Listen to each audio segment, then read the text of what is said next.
प्रदीप भंडारी जी, मतलब विश्व हिंदू परिषद को आगे आने पड़ रहा है हटाने के लिए, आपकी सरकार जो है वो कुछ नहीं कर पा रही है। देवेंद्र फडणवीस जी ने स्टेटमेंट दे दिया है कि पूरा महाराष्ट्र औरंगजेब की मजार को हटाना चाहता है। और अगर आप ऐतिहासिक रूप से देखेंगे रोमाना जी, तो हमारी सरकार जन भावनाओं का समर्थन करती है, तो आज नहीं तो कल ये हो जाएगा। हमें और उनमें ये फर्क है। मैं एक छोटी सी चीज पूछना चाहता हूँ, तो फिर ये बेसब्री क्यों है? विश्व हिंदू परिषद को आप यहाँ पर कुछ नसीहत देना चाहेंगे क्या? हम किसी को नसीहत नहीं देना चाहते, उनका लोकतांत्रिक अधिकार है। लोकतांत्रिक अधिकार है कि आए और वो जो कब्र है वहां पर उसको तोड़ें। तो लीगली ही हटेगी। वो जन भावनाओं को प्रकट कर रहे हैं। और कार सेवा वो तो उसको हटाने के लिए जा रहे हैं ना। जाएगी वो सब, आप टेंशन मत लीजिए। लीगली आप ये डिबेट जरूर इस टॉपिक पे करेंगी कि महाराष्ट्र की भाजपा की सरकार ने औरंगजेब की मजार को लीगली हटाई, फिर इनसे जरा पूछिए कि इनके अबू आजमी ने क्यों, इनके अबू आजमी ने क्यों कहा कि जनभावना, एक मिनट भाटी साहब, ये जनभावना बनाने के लिए वीएचपी की तरफ से कार सेवा की जा रही है। मतलब वो कह रहे हैं कि वो तो सरकार को हटाना ही है, वो तो राष्ट्रीय शर्म का एक तरीके से स्मारक है, उसको तो वहां रहने का कोई अधिकार ही नहीं है, हटना तो तय है उसका। लेकिन फिर ये जनभावना बनाने के लिए विश्व हिंदू परिषद की तरफ से कार सेवा की जा रही है। जिस समय औरंगजेब का शासन था जी, उस समय ना कोई कानून था, ना कोई संविधान था, ना न्यायालय थे।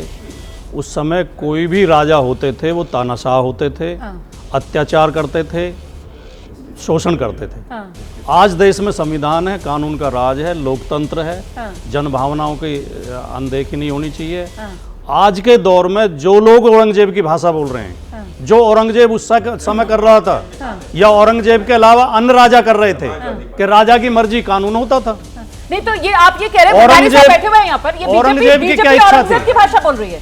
मुझे दो उदाहरण दीजिए ना, फिर मैं इनसे जवाब लेता हूं। जैसे दो उदाहरण देता हूं, दो उदाहरण सुनिएगा भंडारी जी, सुनिए। उत्तर प्रदेश के मुख्यमंत्री योगी आदित्यनाथ कहते हैं कि एक दिन सबको भगवा पहनना पड़ेगा।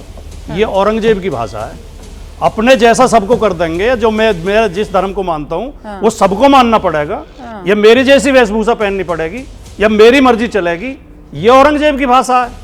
चाहे औरंगजेब 300 साल पहले बोल रहा था, चाहे आज बोल रहा है, औरंगजेब का विरोध होना चाहिए।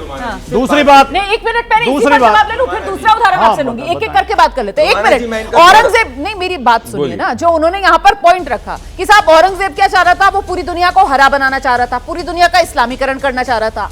अब भाटी साहब ये कह रहे हैं कि बीजेपी क्या चाह रही है, योगी आदित्यनाथ के बयान को वो कोट, योगी आदित्यनाथ के बयान को वो कोट कर रहे हैं। कह रहे हैं कि योगी जी बैठकर मन से ये कह रहे हैं कि साहब एक दिन पूरी दुनिया जो है वो भगवा करेंगे। तो फिर कहां फर्क है? औरंगजेब और योगी आदित्यनाथ को तुलना कर रहे हैं। अब आप फर्क बताइए। इसीलिए उत्तर प्रदेश की जनता ने इनको अपोजिशन में बैठा है। मैं 5 सेकंड की बात करूंगा। ये आपके शो पे औरंगजेब के खिलाफ बोल रहे हैं। ये अबू आजमी का स्टेटमेंट 2 दिन पहले दैनिक भास्कर को है कि मैंने कोई औरंगजेब पे माफी नहीं मांगी है, उससे अच्छा शासक नहीं। हटाइए पहले उसको समाजवादी पार्टी पे से हमसे सवाल पूछिए, कब हटा रहे समाजवादी पार्टी से? इनसे पूछिए, बताइए ना कब हटा रहे हैं? इनके दौरे माफी और भगवाकरण करने का ये मतलब नहीं होता है कि जाके कॉन्स्टिट्यूशनल रिपब्लिक को हटा के कोई मुगलाई रिपब्लिक लगाना है। भगवा हमारी संस्कृति का हिस्सा है। तिरंगे से लेकर हर जगह भगवा है, कोई फोर्स की बात नहीं है। पर इनसे पूछिए कि औरंगजेबी शासन को क्यों बैक कर रहे हैं? औरंगजेब जो हिंदुओं का हत्यारा, फोर्स कन्वर्जन की बात करने वाला, उसके अबू आजमी को अभी तक पार्टी से क्यों नहीं हटाए? ठीक है, दूसरा पॉइंट, एक सवाल का जवाब तो नहीं मिला। दूसरी बात, राजनीतिक पार्टियों का उद्देश्य होना चाहिए गरीबी दूर करना, रोजगार देना, शिक्षा, स्वास्थ्य की व्यवस्था करना। और जब 14 में मोदी जी आए थे तो उन्होंने भी यही बात कही थी कि मैं 35 रुपए लीटर पेट्रोल दूंगा, 15-15 लाख सबके खाते में डालूंगा, 2 करोड़ रोजगार दूंगा। तो मैं सवाल ये पूछना चाहता हूं कि ये गरीबी से हमारी फैसलाकुन जंग थी, फिर कहां से बीच में मस्जिद और मंदिर आ गए? और जिनके चेहरे पर लिखी थी जेल की ऊंची फसील, रामनामी ओढ़कर संसद के अंदर आ गए। और कल तलक जो हाशिए पर भी नजर आते न थे, आजकल बाजार में उनके कैलेंडर आ गए।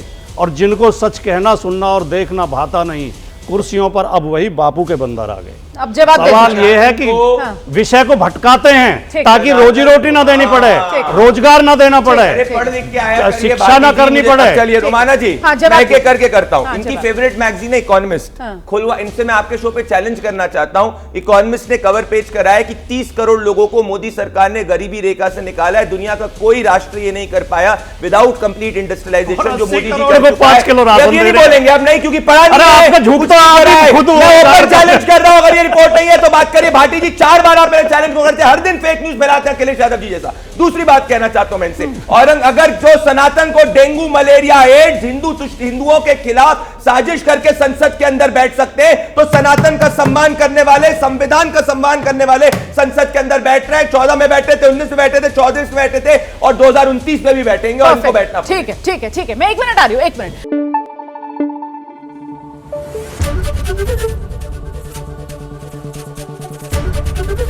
एबीपी न्यूज आपको रखे आगे।